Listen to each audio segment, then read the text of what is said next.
yang melampaui segala akal, itulah yang memelihara hati dan pikiranmu sekalian di dalam Kristus Yesus Tuhan kita. Amin. Shalom. Allah selamat di Tuhan. Hari ini kita masuk ke dalam satu minggu yang disebut misteri yang diambil dari Mazmur 26 ayat 5 yang mengatakan, ingatlah akan kasih setiamu ya Tuhan. Dan itulah yang kita hayati, bahwa hanya oleh kasih setia Tuhanlah kita boleh hidup dan bersekutu hingga hari ini. Dan apabila kita mendapat banyak berkat di dalam hidup, itu bukan semata-mata karena usaha kita, melainkan oleh kasih setia Tuhan yang telah bermurah hati untuk memberikan apa yang kita perlukan. Dan hari ini Bapak Ibu Saudara, penghayatan kita tentang kasih setia Tuhan akan semakin diperkaya melalui firman Tuhan yang tertulis di dalam kitab Roma pasal yang keempat ayat 1 sampai ayat 5, kemudian dilanjutkan dengan ayat 13 hingga ayatnya yang ke-17. Mari kita renungkan firman Tuhan. Jadi, apakah yang akan kita katakan tentang Abraham bapa leluhur jasmani kita? Sebab kalau Abraham dibenarkan karena perbuatannya, maka ia beroleh dasar untuk bermegah, tetapi tidak di hadapan Allah. Sebab apakah yang dikatakan nas kitab suci? Lalu percayalah Abraham kepada Tuhan, dan Tuhan memperhitungkan hal itu kepadanya sebagai kebenaran. Kalau ada orang yang bekerja, upahnya tidak diperhitungkan sebagai hadiah, tetapi sebagai haknya. Tetapi kalau ada orang yang tidak bekerja, namun percaya kepada Dia yang membenarkan orang durhaka, imannya diperhitungkan menjadi kebenaran. Sebab bukan karena hukum Taurat telah diberikan janji kepada Abraham dan keturunannya bahwa ia akan memiliki dunia, tetapi karena kebenaran berdasarkan iman. Sebab jika mereka yang mengharapkannya dari hukum Taurat menerima bagian yang dijanjikan Allah, maka sia-sialah iman dan batallah janji. Karena hukum Taurat membangkitkan murka, tetapi di mana tidak ada hukum Taurat, di situ tidak ada juga pelanggaran. Karena itu, berdasarkan iman supaya merupakan kasih karunia, sehingga janji itu berlaku bagi semua keturunan Abraham, bukan hanya bagi mereka yang hidup dari hukum Taurat, tetapi juga bagi mereka yang hidup dari iman Abraham. Sebab Abraham adalah bapa kita semua. Seperti ada tertulis, engkau telah kutetapkan menjadi bapa banyak bangsa di hadapan Allah yang kepadanya ia percaya, yaitu Allah yang menghidupkan orang mati dan yang menjadikan dengan firman-Nya apa yang tidak ada menjadi ada. Demikian firman Tuhan. Bapak Ibu Saudara, kita pasti akan sepakat kalau saya mengatakan bahwa apapun akan kita lakukan supaya kita bisa selamat. Benar bukan? Kita akan melakukan apapun supaya kita boleh selamat. Kita datang ke Malaysia ini adalah bagian dari cara kita supaya hidup kita lebih baik dibanding kalau hidup di kampung. Tetapi manusia yang selalu berusaha atau terlalu mengandalkan kekuatannya sendiri untuk melindungi dirinya sendiri atau untuk menyelamatkan dirinya sendiri, pasti tidak akan berhasil seperti apa yang dia harapkan. Saya akan mengajak Bapak Ibu untuk melihat satu cerita yang kita kenal dengan The Great Wall, tembok raksasa yang ada di Cina. Konon itu adalah tembok paling panjang yang ada di muka bumi, dan panjangnya itu ada 6.400 km. Kalau saya lihat kemarin di Google Map, panjang tembok raksasa ini kalau dari Kuala Lumpur sampai ke Brisbane di Australia. Bayangkan panjangnya itu. Dan itu dibangun untuk melindungi kerajaan Cina atau kekaisaran Cina dari serangan musuh dari bagian utara atau daerah Mongol. Dan itu dibangun, dibina semula oleh seorang kaisar atau maharaja bernama Qin Shi Huang dengan menggunakan 800.000 orang tukang. Dan karena beratnya pekerjaan itu, 400.000 orang diantaranya mati di tempat kerja. Berhasilkah Maharaja Qin Shi Huang bebas dari musuh sesuai dengan tujuannya membangun tembok? Berhasil. Selama masa Maharaja Qin, kerajaan China aman dari serangan musuh dari luar. Tetapi persoalannya, walaupun mereka aman dari luar, kerajaan itu justru hancur karena rakyatnya memberontak. Jadi bukan musuh yang dari luar, tetapi rakyatnya yang di dalam yang memberontak. Dan semua anak Maharaja Qin ini dibunuh, dan dia pun mati diracun.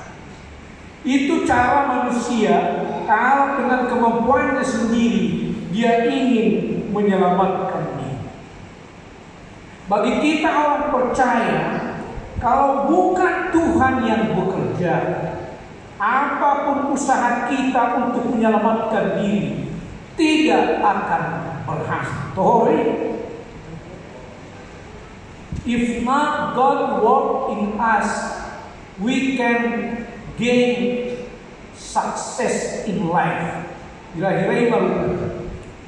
Kalau bukan Tuhan yang bekerja di dalam diri orang percaya, percayalah, apapun yang kita lakukan itu tidak akan berhasil. Waktu kamu panganak to, naro ke Malaysia, oras mariam. Ada orang seorang hatta mu Malaysia, isi do perjuangan di depan kamu. Mangido tangiang sende kue itu, mana mangido pillo sende, asapil saat di Malaysia. Ada mungkin dibuat pillo diisi dengan bola warnakan. Lalu kemudian kalau dia berangkat ke Malaysia, niscaya dia akan berhasil dan tidak ada orang yang akan mencelakainya. Jangan kamu iso nomor pillo deh.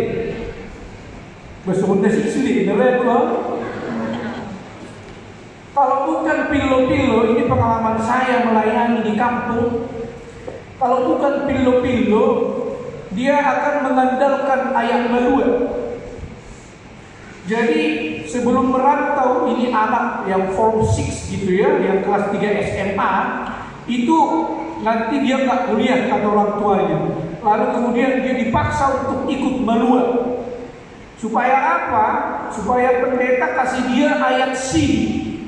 Dan ayat CD itulah yang dianggap jimat ketika dia merantau. Dia mau kami di kiri hutan akan berutang mak SMA do sudah nemelue.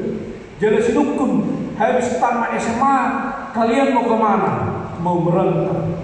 Jadi dari ayat di Batar di mana pillo dan saya yakin dua itu nggak berhasil. Karena memang tujuannya bukan supaya mengandalkan Tuhan. Ada di surat di mana mai ulakon di arotas di mana mai di dompetnya. Jadi pasahat masudena dalam mutu jauh bagi di mana gaya pillo. Tongko salah juga, tongko celaka ya. Manangi saya mu doni na jono di baik dorma asal itu adi. Aku so na dinuk nyedi ikopabungoku permalis patermai partabar muda jadi dipelet sampai dibotoy mana orang gas baru minggu itu anon ala dipelet dia makannya deh. Kekuatan manusia itu pasti akan selalu terbatas kalau bukan Tuhan yang menjadi pelindung. Jadi kita jangan berpikir bahwa tindakan kita lah yang membuat kita selamat, melainkan karena Tuhan yang memberikan keselamatan itu dan kita hayati sebagai iman. Itu sebabnya kita orang Kristen meyakini bahwa kita only saved by our faith. Bahwa keselamatan kita itu adalah karunia yang hanya diberikan oleh Tuhan yang telah lebih dulu bertindak menyelamatkan kita. Jadi kita berbuat baik bukan supaya kita diselamatkan, tetapi karena kita telah lebih dulu diselamatkan oleh Tuhan, makanya kita berbuat baik di dalam hidup. Kita melakukan hal yang benar kepada sesama kita bukan supaya dibenarkan oleh Tuhan, tetapi karena kita telah terlebih dulu dibenarkan oleh Tuhan, maka kita harus melakukan hal yang benar. Kita mengasihi sesama kita bukan supaya kita dikasihi oleh Tuhan, tetapi kita mengasihi sesama kita karena kita telah lebih dahulu dikasihi oleh Tuhan. Kita terpanggil menjadi berkat bagi sesama bukan supaya kita mendapat berkat dari Tuhan, tetapi karena kita telah diberikan karunia dan berkat oleh Tuhan, maka kita terpanggil menjadi berkat dari sesama. Mudah kita pahami itu, bukan? Kenapa? Apapun yang kita lakukan yang baik itu karena Tuhan telah lebih dulu melakukannya kepada kita. Kalau nggak percaya, saya akan bertanya, adakah Tuhan melakukan hal yang jahat dalam hidup kita? Tidak. Oleh karena itu kita dilarang untuk berbuat jahat. Kan seperti itu. Tuhan telah melakukan lebih dulu kepada kita hal-hal yang baik, maka kita terpanggil untuk melakukan hal-hal yang baik. God first. Allah telah lebih dulu melakukan. Jadi kita diselamatkan bukan oleh apa yang kita lakukan, tetapi apa yang Tuhan lakukan di dalam hidup kita, dan kita menganggapnya sebagai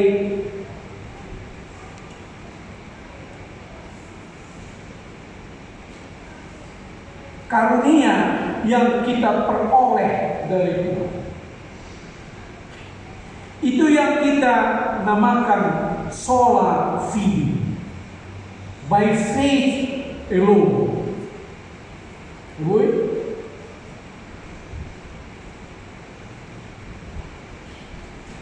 Nah, di dalam Ibrani 11 ayat 1 dikatakan seperti ini. Iman adalah dasar dari segala sesuatu yang kita harapkan, dasar dari segala sesuatu yang kita harapkan, dan bukti dari segala sesuatu yang tidak kita lihat. Agak aneh memang istilah ini, bahwa iman itu adalah dasar dari sesuatu yang kita harapkan dan bukti dari sesuatu yang tidak kita lihat. Jadi beriman adalah apa yang kita harapkan, apa yang kita harapkan dari Tuhan untuk diberikan, kita yakin akan terlaksana walaupun belum kita lihat atau alami saat ini. Jadi iman adalah kita percaya sepenuhnya tanpa harus melihat atau membuktikan terlebih dahulu. Mungkin gak itu dalam kehidupan kita? Semua orang punya kemampuan untuk percaya walaupun dia tidak lihat. Dalam bahasa Indonesia yang di belakang leher kita ini namanya tengkuk. Kata-kata kena tekuh. Ada kata Malaysia di tengkuk. Anugerah. Tengkuk juga. Kamu yakin punya tengkuk? Pernah kamu lihat tengkukmu? Enggak kan? Ada orang yang berani mengatakan, saya pernah melihat tengkuk saya sendiri. Ada? Molodok doa menong beli dan lebih. Jadi tubuh di mata. Kita tidak pernah melihat tengkuk sendiri, tapi kita percaya kita punya tengkuk. Kita tak pernah melihat Tuhan. Apa jalan kita tak percaya pada Tuhan? Bukan? Hidup Tuhan. Percaya sepenuhnya walaupun kita tidak melihat. Itu yang dikatakan Tuhan Yesus kepada Judas, bukan? Berbahagialah orang yang percaya walaupun dia tidak melihat. Persoalannya adalah bagaimana sebenarnya kita hidup sebagai orang beriman. Itu persoalan kita. Maka hari ini Rasul Paulus mengambil contoh iman Abraham sebagai teladan. Dan dasar dari segala keberadaan Abraham di dalam hidupnya adalah iman.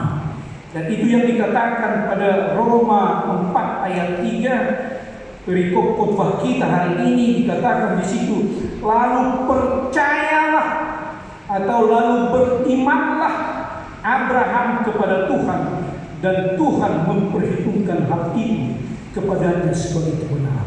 Kepercayaan itu, iman itu menjadi dasar bagi Abraham supaya dia diberkati Tuhan. Bahwa ayat ini diambil dari Kejadian 15 ayat 6. Ketika Abraham mengeluh kepada Tuhan, Tuhan, saya sudah tua, istri saya Sarah juga sudah tua, saya akan mati tanpa anak, dan semua harta yang Engkau berikan ini akan diwarisi oleh budak-budak saya. Tetapi Tuhan mengatakan, lihatlah bintang di langit, sebanyak itulah keturunanku yang akan mewarisi kekayaan. Abraham sudah tua, istrinya sudah tua, tetapi ketika Tuhan mengatakan seperti bulan ini di tahun depan kamu, istrimu Sarah akan melahirkan anak bagimu, dia langsung percaya tanpa bertanya-tanya.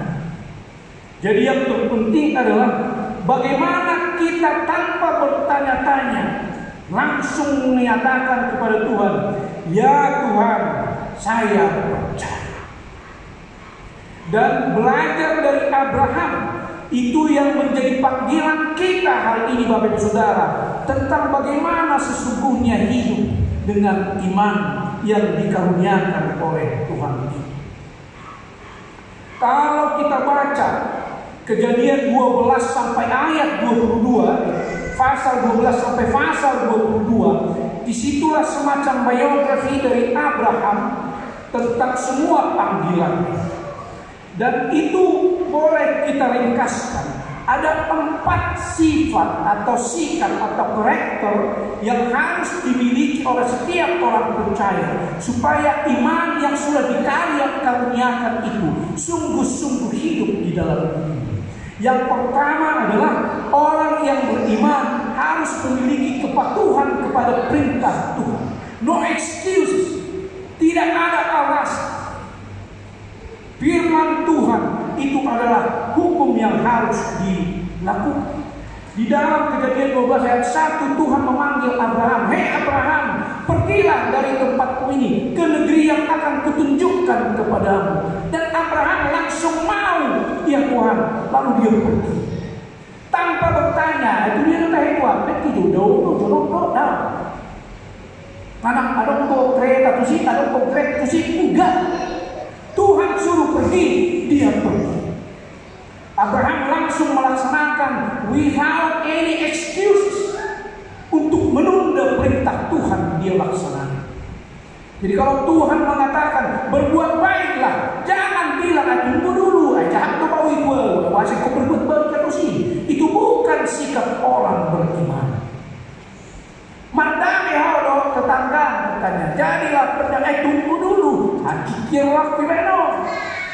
Itu bukan orang yang beriman kalau menjadi teladan dari Abraham. Perintah Tuhan itu harus dijalankan tanpa alasan. Dan jangan ragu bahwa Tuhan tidak pernah membiarkan kita sendirian melakukan perintah. Yang kedua, orang yang beriman seperti Abraham adalah yang memiliki ketekunan melakukan pekerjaan dan siap menghadapi challenge atau cabaran di dalam hidup. Kalau kita baca Kejadian 14 dan Kejadian 12, Abraham itu orang yang tekun bekerja sebagai petani dan peternak. Dan oleh karena dia seorang pekerja yang tekun, semakin hari hartanya semakin berlimpah dan propertinya pun semakin banyak. Itu buah ketekunan orang yang taat kepada perintah Tuhan. Tetapi apakah semua berlangsung dengan baik? Tidak. Di Kejadian 12 kita bisa melihat bahwa Abraham dan Sarah itu menghadapi kelaparan, bencana kelaparan. Jadi orang yang percaya, yang beriman kepada Tuhan, walaupun dia tunduk kepada Tuhan, walaupun dia bekerja keras, bekerja tekun, tidak mungkin bebas dari cobaan. Tetapi itu harus tetap dia jalani. Abraham tidak mundur ketika dia mengatakan, ketika dia bersama istrinya Sarah kelaparan, dia tidak mengatakan kepada Tuhan, Tuhan kami pulanglah, maleha di Malaysia 4, mulat pahami dan ini. Tapi dia tetap bertahan di situ dan melakukan apa yang harus dilakukan setekun-tekun. Jadi ini suku-suku Tuhan kapakarinya terutama apostol. Tekun Tuhan melakukan pekerjaan mulai walaupun banyak hal yang tidak menyenangkan.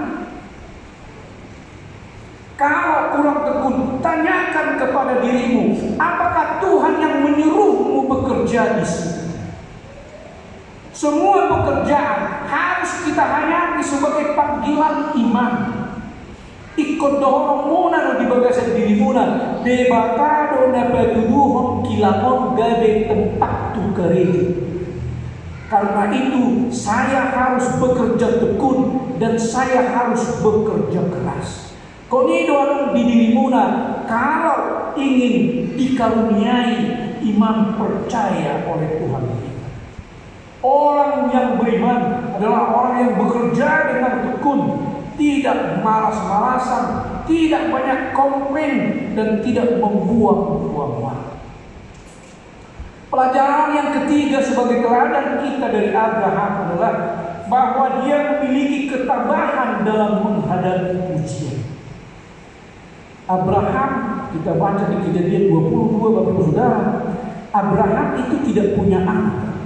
Lalu Tuhan di Kejadian 15 menjanjikan anak, kan seperti ini. Tapi di Kejadian 22 ketika anaknya Ishak itu sudah lahir, Tuhan mengatakan, "Hei Abraham, korbankanlah anakmu yang tunggal ini kepadaku." Luar biasa ujian itu, bukan? Udah lama ditunggu, Tuhan mau ambil. Luar biasa. Apakah Abraham mengatakan, "Aina ko ano Tuhan, sokonon mamahita."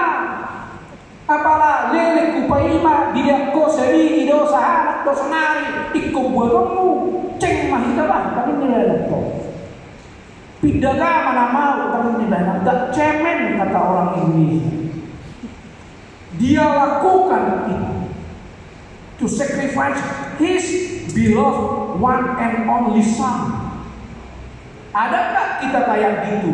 Kita punya harta satu-satunya, milik kita satu-satunya. Lalu abang sekretaris yang tadi Marabeknya mengatakan, berikanlah hartamu satu-satunya kepada Kuala Lumpur. Tinggal rombongan harga di Kuala Lumpur, dihoi harga di Bintang, kan? Ya, gak akan ada ya. Tapi kalau Tuhan yang hidup di dalam dirimu, apapun yang Tuhan minta, Dia pasti berikan. Anak satu-satunya yang dia minta dari Tuhan, ketika Tuhan minta, Dia berikan without excuse, tanpa alasan, tanpa Medan. No cengkune before God. Seperti itu, Pak. Apa yang dia katakan, itu yang harus kita lakukan. Sedihlah seorang ayah kehilangan anak. Saya saja udah 2 bulan ketemu anak saya, baru 8 bulan. Patah hati rasanya. Apalagi Abraham yang harus membakar anaknya sendiri. Kejadian 22. Tapi dia melakukan. Hidup pasti ada ujian, benar bukan? Pasti banyak cobaan. Tetapi jangan tinggalkan imanmu ketika ujian itu banyak. Tetaplah menjadi orang Kristen yang setia. Be faithful Christian. Jangan pernah mengatakan, itu udah terjadi di Indonesia, yang pernah mualaf. Bukan. Anak-anak dapat ibadah, Kristen ibadah. Lalu kemudian dia menyeberang ke religi yang lain dan mengatakan, dulu saya pendeta di gereja ini, saya suster di gereja ini. Padahal dulu waktu gereja di belakang terus. Ketika dia tidak merasa apa yang dia inginkan diberikan oleh Tuhan selama dia menjadi Kristen, dia pindah ke sana. Lalu di sana dia banyak cengkune, banyak cincong.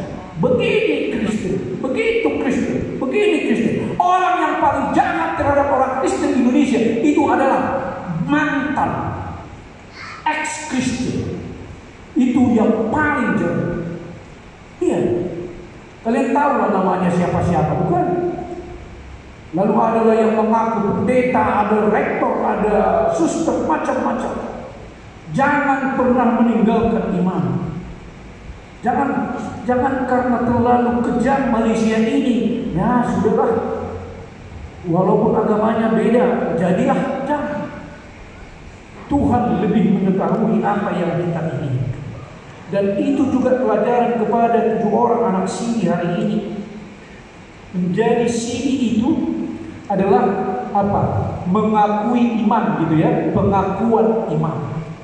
Dan iman itulah yang harus kalian akui sekarang di hadapan Tuhan dan di hadapan jemaat ini. Sidi itu berasal dari bahasa Sanskrit. Sidi. Jadi kalau orang Indonesia Purnama Sidi katanya itu full moon, bulan purnama. Sidi itu artinya penuh. Kalian bukan lagi anak-anak yang baru dibaptis yang harus belajar iman kepada orang tua kalian, tetapi sejak hari ini kalian sudah sidi, sudah penuh, complete to be a Christian person, to confess your faith every time. Itu artinya ibadah kalian hari ini. Sidi itu menjadi orang Kristen yang dewasa. Kalau meneladani Abraham, maka sejak hari ini kalian harus lebih taat kepada Tuhan, taat kepada orang tua, lebih mengasihi orang tua, lebih tabah ketika mama masih mencuri. Tetap sabar, jangan melawan. Dicuri mama do ya, sampai jatuh dong buat harus. Orang tua yang marah itu adalah bagian dari kasih sayangnya. Tunjukkan bahwa dengan Sidi ini kalian sudah lebih dewasa, karena bukan hanya usia, bahkan imanmu pun sudah kamu akui sendiri. Itu ya. Jadi ada 4 yang harus kalian pegang hari ini. Yang pertama adalah kepatuhan, yang kedua, yang ketiga ketekunan, dan yang keempat kesetiaan. Beriman berarti mengandalkan Tuhan di dalam hidup. Jangan pernah merasa bahwa kita ini mampu memperjuangkan hidup kita. Kita yang kerja, kita yang karirnya naik, ya benar. Tetapi iman bukan soal seberapa banyak yang bisa kita lakukan di dalam hidup, melainkan seberapa taat kita kepada Tuhan. Dan di tengah pergumulan, cobaan, cabaran, challenge, dan apapun yang menjadi penghalang di dalam hidup kita, pertanyaannya adalah, sudahkah hidup kita benar-benar bergantung kepada Allah?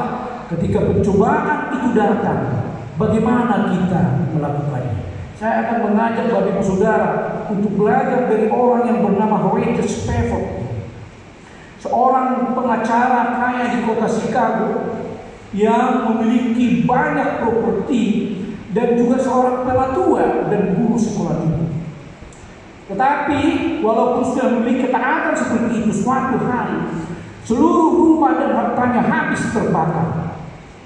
Lalu untuk menghibur diri, dia menyuruh istrinya dan 4 orang anaknya untuk berlibur ke Inggris, sekedar untuk vacation. Tetapi apa yang terjadi Bapak Ibu Saudara? Ketika di tengah laut, kapal yang ditumpangi oleh istrinya yang bernama Anna dan 4 putrinya itu tenggelam di lautan Atlantik. Dan yang paling menyedihkan adalah ketika istrinya Anna berusaha menyelamatkan ke-4 anaknya, tak satu pun yang bisa diselamatkan. Dan istrinya melihat tangan anaknya perlahan-lahan tenggelam ke dasar laut. Istrinya hampir gila dan mengirim surat kepada suaminya Horatio dan mengatakan, "Saya selamat, tetapi putri kita telah bersama Yesus."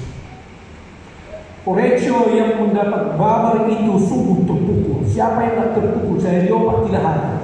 Sekali 4 anaknya meninggal, semua pasti terpukul, termasuk Horatio. Lalu kemudian dia ingin menghibur istrinya, lalu menyusul ke tempat istrinya.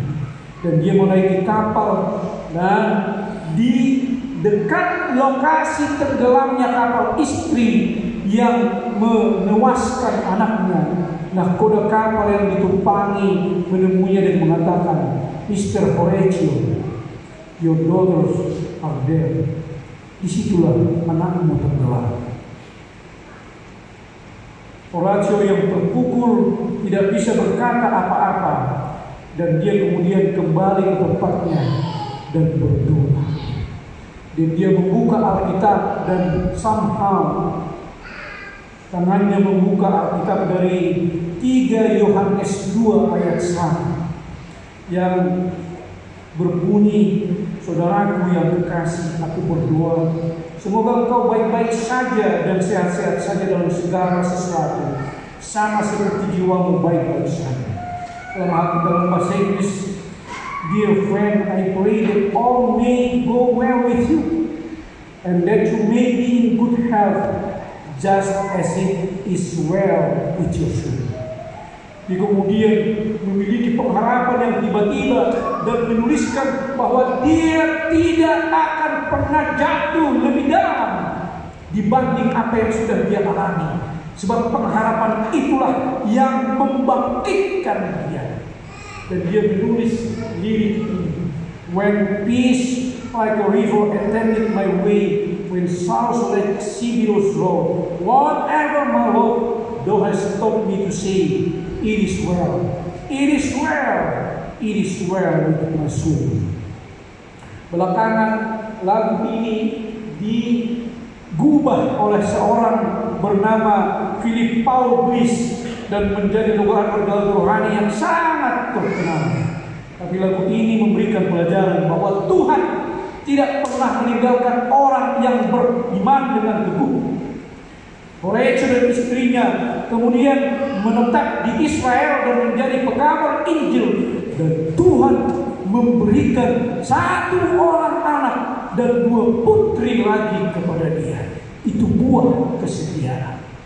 Dan kita terberkati dengan lagu ini. Di dalam buku ND nomor 213, kita boleh menjadi saksi bersama Horatio Spafford. Tadi kita sudah nyanyikan, hanya saja tadi kita adalah palas-palasan lagu persembahan yang tadi. Sepanjang kita teguh berpegang kepada iman dan pengharapan, apapun yang terjadi di masa yang baik, di masa yang sulit, tidak ada yang mustahil bagi Tuhan. Tuhan berkuasa untuk memberi berkat yang semakin melimpah kepada siapapun yang memegang teguh iman percayanya. Tedeho jo sien nasa ulat.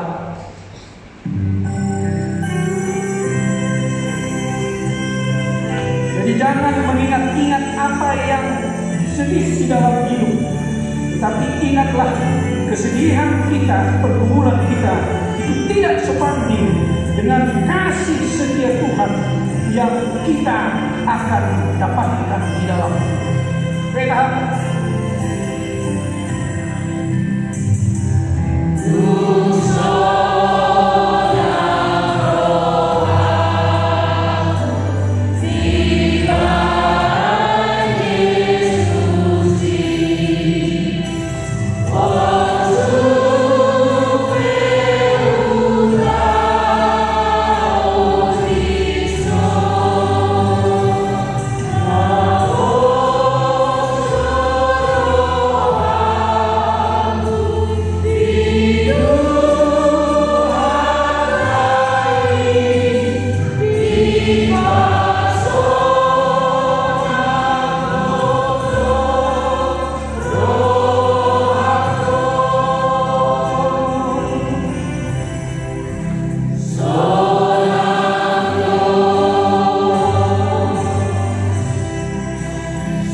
Dan selamat menjemput karunia Tuhan.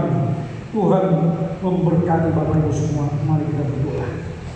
Kami bersyukur ya Tuhan untuk firman-Mu yang telah sampai kepada kami, bahwa kami harus teguh memegang iman kami walaupun rupa-rupa pencobaan, rupa-rupa pergumulan, rupa-rupa penyakit, rupa-rupa pikiran mampir di dalam hidup kami.